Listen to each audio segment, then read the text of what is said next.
So the opening plenary today was Prime Minister Modi at Davos, giving his address, a counterpart, in some sense a follow-on to President Xi's opening plenary last year. So the main messages, so I pick on three of the biggest messages I took away from Prime Minister Modi's address. Number one, he talked about India. What is India's psyche? And given India's diversity, he talked about the Sanskrit shloka, Vasudev Kutumbana, which is the whole world is one family. So he talked about that. He showcased India's mindset. Second, he talked about India is open for business. He talked about the digitization, the GST, the openness to FDI through the automatic route in many, many industries.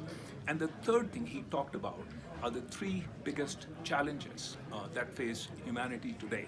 Number one, climate crisis. He made a reference to the extreme snowfall in Davos this year in decades. Second, he talked about terrorism, and he made a point to differentiate between, or rather to talk about how it is nonsense to differentiate between good terrorists and bad terrorists. And that really, of course, was his swipe at Pakistan. And the third biggest challenge he talked about was that even though we have increasing talk about globalization, actually more and more countries are now focusing on nationalism. So those were the main takeaways from Prime Minister Modi's talk.